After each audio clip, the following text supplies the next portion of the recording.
আমানত স্বরূপ এই সুযোগটাকে কাজে লাগাতে চাই বললেন সার্জিস। জানাবো আগামী জাতীয় নির্বাচনে ক্ষমতায় যাওয়ার দৌড়ে কে এগিয়ে, এবং সর্বশেষ জানাবো এত বড় দায়িত্বের আমানতকে যেন আমরা খেয়ালত না করি বলছেন সার্জিস। শুনছিলেন সংবাদ শিরোনাম, এবারে বিস্তারিত। আমানত স্বরূপ এই সুযোগটাকে কাজে লাগাতে চাই বললেন সার্জিস। জাতীয় নাগরিক পার্টির মুখ্য সংগঠক সার্জিস আলম বলেছেন, পরম সৌভাগ্য পাওয়ার আমানত স্বরূপ এই সুযোগটাকে কাজে লাগাতে চাই। জীবনের বিনিময় হলেও মানুষ আর দেশের জন্য কিছু করে যেতে চাই। দলে পদ পাওয়া প্রসঙ্গে নিজের ভেরিফাইড ফেসবুক আইডিতে দেওয়া এক পোস্টে কথা বলেন তিনি লেখেন, আমরা এতদিনে খাওয়া শ্রমজীবী ভাইয়েদের কথা শুনতে চাই, স্কুলে পড়ুয়া আগামী বাংলাদেশের পরবর্তী প্রজন্মের কথা শুনতে চাই, পরিবারের জন্য নিজের অনেক স্বপ্ন বিসর্জন দেওয়া বোনদের কথা শুনতে চাই, শক্ত করে সংসারের হাল ধরে রাখা মায়েদের কথা শুনতে চাই। আগামী জাতীয় নির্বাচনে ক্ষমতায় যাওয়া দৌড়ে কে এগিয়ে?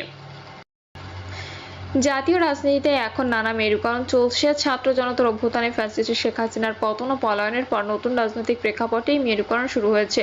এর মূল লক্ষ্য আগামী জাতীয় সংসদ নির্বাচন। পত্রপত্রিকায় খবর অনুযায়ী অন্তর্বর্তী সরকার আগামী ডিসেম্বরে নির্বাচন করার চূড়ান্ত প্রস্তুতি নিচ্ছে।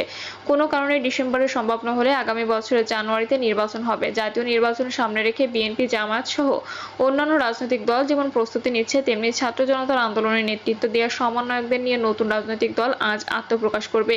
সমন্বয়কদের নেতৃত্বে নতুন ছাত্র সংগঠন গঠিত হয়েছে। এই মেরুকরণের মধ্যে পতিত স্বৈরাচারী দল আওয়ামী লীগ অবাঞ্ছিত হয়ে গেছে। হাসিনা সহ দলটির মূল নেতৃত্বের বড় অংশ দেশের বাইরে পালিয়ে গেছে, কেউ জেলে আছেন, কেউ আত্মগোপনে। ইতোমধ্যে সন্ত্রাসী সংগঠন হিসেবে আওয়ামী লীগের ভ্রাতৃপ্রতিম সংগঠন ছাত্রলীগকে নিষিদ্ধ করা হয়েছে। বৈষম্যবিরোধী প্ল্যাটফর্ম অন্যান্য মহল থেকে আওয়ামী লীগকে নিষিদ্ধ করার দাবি উঠেছে। উপদেষ্টাদের কেউ দলটিকে নিষিদ্ধ করার কথা বলেছেন।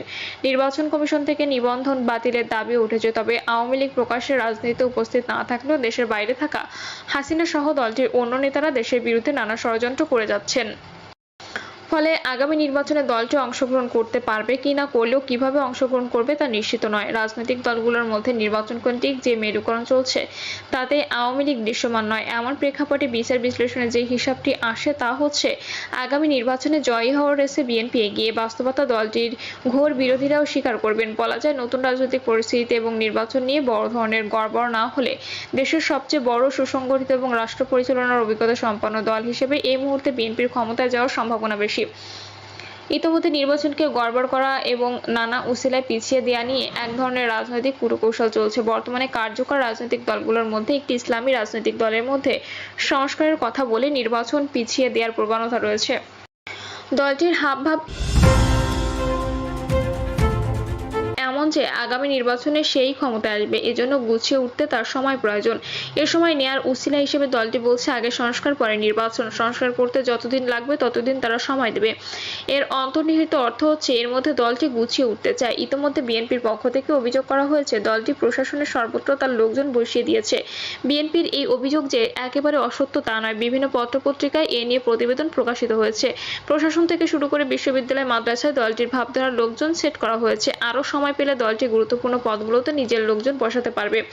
এর মধ্যে নির্বাচনের সুবিধা পাওয়ার বিষয়টি লুকিয়ে আছে। তবে আগামী নির্বাচন অবাধ, সুষ্ঠু, নিরপেক্ষ ও গ্রহণযোগ্য করতে অন্তর্বর্তী সরকার দৃঢ় প্রতিজ্ঞ। প্রধান উপদেষ্টা ডক্টর মোহাম্মদ ইউনূস অনেক আগে বলেছেন, আগামী নির্বাচন অবাধ ও গ্রহণযোগ্য করে বিশ্বের কাছে ইতিহাস সৃষ্টি করতে চান। দেখার বিষয় ভোটের হিসাবে ইসলামী রাজনৈতিক দলটির ক্ষমতায় যাওয়ার সুযোগ ও সম্ভাবনা আছে কিনা। বলা যায় আপাতত নেই। এর কারণ হচ্ছে মুক্তিযুদ্ধ দলটির প্রশ্নবিদ্ধ ভূমিকা এবং তার আদর্শের সাথে বাংলাদেশের সংখ্যাগরিষ্ঠ মুসলমানের মতদ্বৈততা।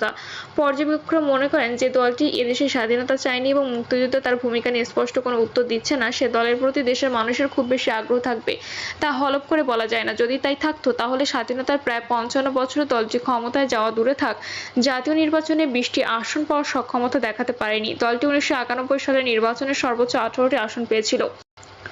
1996 সালে পেয়েছিল 3টি, 2001 সালে বিএনপির সাথে জোট করে পেয়েছিল 17টি, 2008 সালে পেয়েছিল 2টি, 2013 সালে হাসিনার অধীনে নির্বাচনে অংশগ্রহণ করেনি, 2018 সালে জাতীয় ঐক্য ফোরামের অধীনে বিএনপি ধানের শীষ প্রতীক নিয়েও কোনো আসন পায়নি, 2024 সালে ডামির নির্বাচনে অংশগ্রহণ করেনি।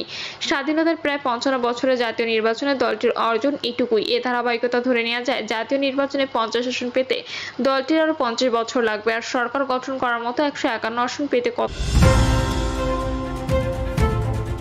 বছর লাগবে তা সহজে অনুমেয়। সংবিধান সংস্কার কমিটির সুপারিশ অনুযায়ী দ্বিকক্ষ বিশিষ্ট সংসদ গঠন করা হলেও তাতে সরকার গঠন করার মতো আসন পাবে কিংবা দলটির দাবি অনুযায়ী আনুপাতিক হারে ভোট হলে সংখ্যাগরিষ্ঠতা পাবে, এই আশা খুবই ক্ষীণ। এমনকি দলটি যদি রাজনৈতিক কূটকৌশল হিসেবে ক্ষমতায় যাওয়ার জন্য পতিত আওয়ামী লীগের সাথে জোটও করে, তাতেও আগামী নির্বাচনে সংখ্যাগরিষ্ঠতা পাবে বলে মনে হয় না। বাংলাদেশের রাজনীতি মূলত দ্বিদলীয়। স্বাধীনতার পর আওয়ামী লীগ নিরঙ্কুশভাবে এক দলে পরিণত হলেও শেখ মুজিবের পতনের পর জিয়াউর রহমান ক্যারিসমেটিক নেতৃত্বে বিএনপি জনগ্রহণযোগ্যতা অর্জন করে আওয়ামী লীগের প্রধান প্রতিপক্ষ হয়ে ওঠে এবং বারবার রাষ্ট্র ক্ষমতায় আসে। বাকি দলগুলো দুই দলের সাথে জোট ও যুগপৎ ভূমিকায় ছিল। দলগুলোর মধ্যে ক্ষমতায় যাওয়ার মতো ক্যারিসমেটিক নেতৃত্বের অভাব এবং তাদের রাজনৈতিক আদর্শের গ্রহণযোগ্যতা জনগণের কাছে অর্জিত হয়নি।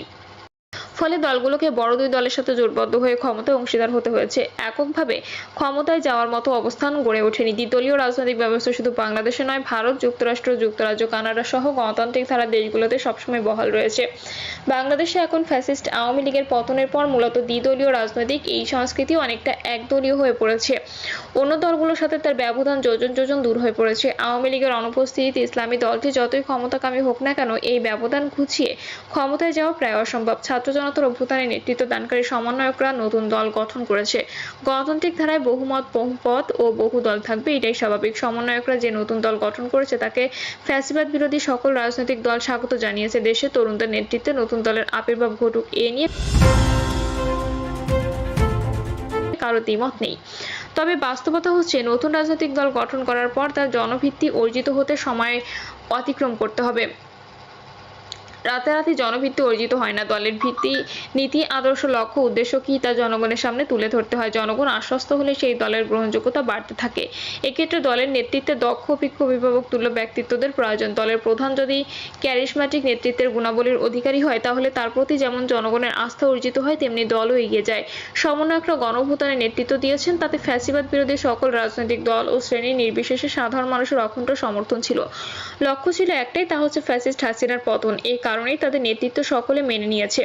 তবে গণঅভ্যুত্থানে তারা কোনো রাজনৈতিক দলের নেতৃত্ব দেননি। অরাজনৈতিক বা সাধারণ শিক্ষার্থী মানুষের হয়ে নেতৃত্ব দেওয়ায় তারা অখণ্ড সমর্থন পেয়েছেন। কোনো রাজনৈতিক দলের হয়ে নেতৃত্ব দিলে সেই প্রেক্ষাপটে সাধারণ মানুষের সমর্থন পাওয়া কঠিন ছিল। কারণ ফ্যাসিস্ট হাসিনার প্রায় 15.5 বছরে বিরোধী রাজনৈতিক দলগুলো অনেক নেতাকর্মী জীবন দিয়ে সর্বোচ্চ ত্যাগ শিকার, হামলা, মামলা, গুম, জেল, জুলুম ও সীমাহীন নিপীড়ন, নির্যাতনের শিকার হয়েও সফল হতে পারেনি। ফলে রাজনৈতিক দলের বাইরে থেকে হাসিনার পতনের লক্ষ্য সকল শ্রেণী পেশা নেতৃত্ব দেওয়া আর রাজনৈতিক দলের মাধ্যমে নেতৃত্ব দেওয়ার মতো পার্থক্য রয়েছে। সমন্বয়কদের মধ্যে নতুন রাজনৈতিক দলের নেতৃত্বে কারা থাকবেন, এ নিয়ে বিভক্তি ও মতপার্থক্য